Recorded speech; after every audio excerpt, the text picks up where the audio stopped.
Assalamualaikum warahmatullahi wabarakatuh. Halo semua, saya Aulia Afroprides dari Prodi Akuntansi dengan NIM 2020-150018. Video ini saya buat untuk memenuhi tugas mata kuliah Akuntansi Manajemen Lanjutan yang diampu oleh Bapak Muhammad Hendrian Nyale, SE, MAK. Berikut adalah materi mengenai akuntansi lingkungan atau environment accounting.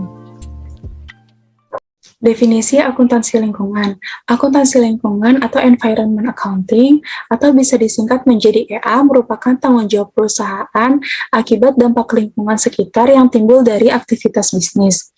Dan istilah yang berkaitan dengan dimasukkannya biaya lingkungan atau environment cost ke dalam praktik akuntansi. Menurut Arfan Ihsan dalam bukunya yang berjudul Akuntansi Manajemen Lingkungan di tahun 2008, menjelaskan bahwa akuntansi lingkungan atau environment accounting adalah suatu proses identifikasi, pengukuran, dan alokasi biaya yang berhubungan dengan lingkungan hidup. Juga pengintegrasian biaya dalam mengambil keputusan usaha oleh stakeholder perusahaan. Kemudian fungsi akuntansi lingkungan dibagi menjadi dua, yaitu internal dan juga eksternal. Bagi pihak internal, akuntansi lingkungan berfungsi sebagai acuan pelaksanaan manajemen lingkungan yang berkaitan dengan konsep dan prinsip akuntansi lingkungan. Sehingga akuntansi berbasis lingkungan ini dapat menganalisa dampak lingkungan yang diakibatkan oleh aktivitas bisnis. Diharapkan analisa biaya tersebut menjadi penentu dalam kebijakan stakeholder di perusahaan. Bagi pihak eksternal, akuntansi lingkungan berfungsi sebagai penentu pengambilan keputusan dalam berinvestasi, karena di dalam pelaporan keuangan tersebut menjadi tolak ukur keadaan perusahaan secara menyeluruh. Tentunya, di dalam laporan keuangan tersebut akan tercantum rincian aktivitas perusahaan terkait dengan usaha konservasi lingkungan berkelanjutan berupa angka-angka dan perincian biayanya. Biaya lingkungan. Biaya lingkungan merupakan biaya yang timbul dari aktivitas organisasi atau perusahaan terhadap lingkungan sekitar. Biaya lingkungan adalah biaya yang menjadi tanggung jawab perusahaan atau suatu organisasi akibat dampak kerusakan yang timbul, serta upaya perlindungan yang dilakukan. Meliputi biaya internal, yang berhubungan dengan pengurangan proses produksi untuk mengurangi dampak lingkungan, serta biaya eksternal yang berhubungan dengan perbaikan kerusakan akibat limbah yang ditimbulkan. Pernyataan tersebut dikutip oleh Suseno Haji di tahun 2002. Kemudian klasifikasi biaya lingkungan.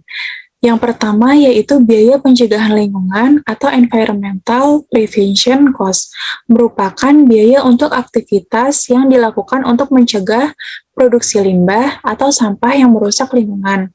Untuk contoh biayanya yaitu ada biaya perencanaan kualitas, tinjauan ulang produk baru, pengendalian proses, audit kualitas, serta pelatihan. Yang kedua yaitu biaya deteksi lingkungan atau environmental detection cost, merupakan biaya untuk aktivitas yang dilakukan untuk menentukan bahwa produk, proses, dan aktivitas lain yang ada di dalam perusahaan telah mematuhi standar lingkungan yang berlaku. Untuk contoh biayanya yaitu ada biaya audit aktivitas lingkungan, pemeriksaan produk dan proses, pengembangan ukuran kinerja lingkungan, pelaksanaan pengujian pencemaran, verifikasi kinerja lingkungan dari pemasok, serta pengukuran tingkat pencemaran. Kemudian yang ketiga, ada biaya kegagalan internal lingkungan atau environmental internal failure cost, merupakan biaya untuk aktivitas yang dilakukan karena adanya limbah dan sampah akibat produksi tetapi tidak dibuang ke lingkungan luar. Untuk contoh biayanya yaitu ada biaya pengoperasian peralatan untuk mengurangi atau menghilangkan polusi, pengolahan dan pembuangan limbah beracun, pemeliharaan peralatan polusi, lisensi fasilitas untuk memproduksi limbah, serta daur ulang sisa bahan. Dan yang terakhir yaitu yang keempat, terdapat biaya kegagalan eksternal lingkungan atau environmental external failure cost, merupakan biaya untuk aktivitas yang dilakukan setelah melepas limbah dan sampah ke lingkungan luar.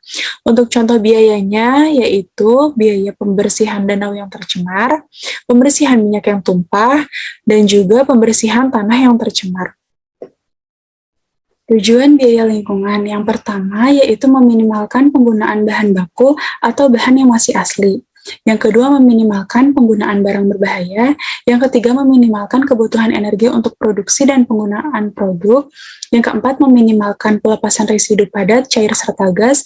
Yang kelima, memaksimalkan peluang untuk daur ulang. Kemudian berikut ini tertera contoh laporan biaya lingkungan. Diketahui biaya produksi sebesar 20.000 dan diproduksi sebanyak 1.000 unit.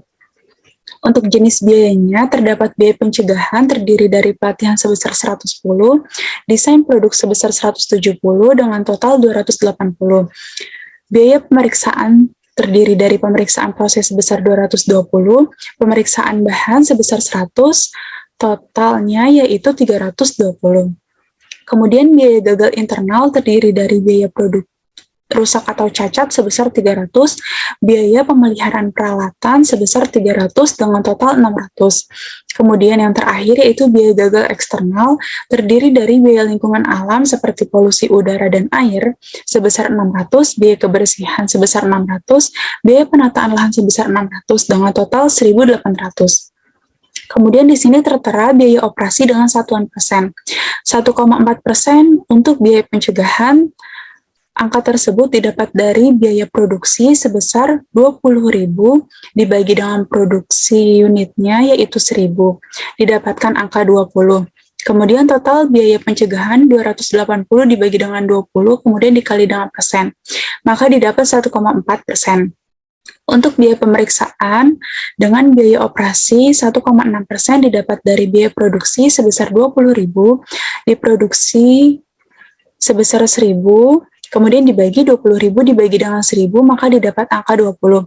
Total biaya pemeriksaan sebesar 320 dibagi dengan 20 dikali dengan persen, maka didapat hasil 1,6%.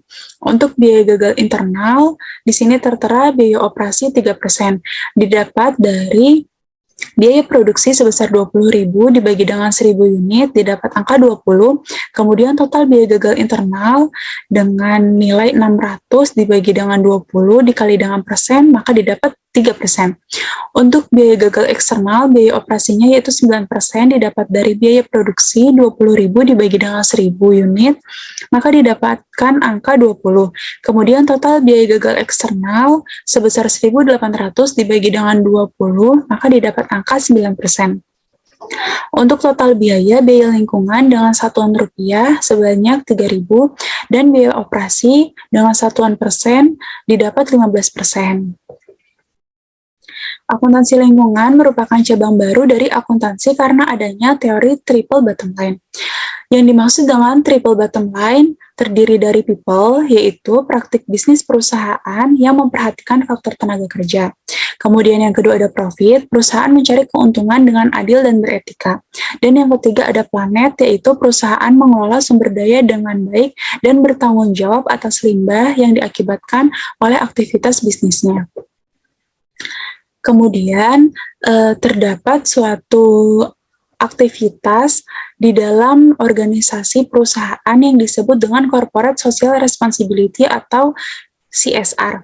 Apa sih itu CSR? Jadi Corporate Social Responsibility atau CSR yaitu suatu bentuk tanggung jawab perusahaan yang berkomitmen meningkatkan kualitas lingkungan dan masyarakat dalam pembangunan ekonomi berkelanjutan.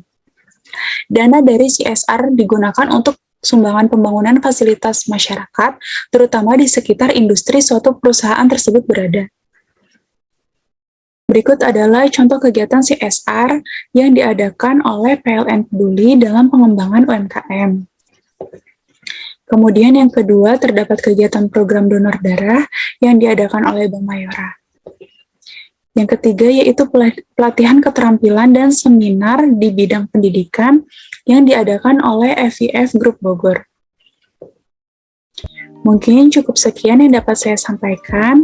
Semoga terdapat wawasan dan ilmu yang bisa diambil. Mohon maaf bila ada kesalahan. Wassalamualaikum warahmatullahi wabarakatuh.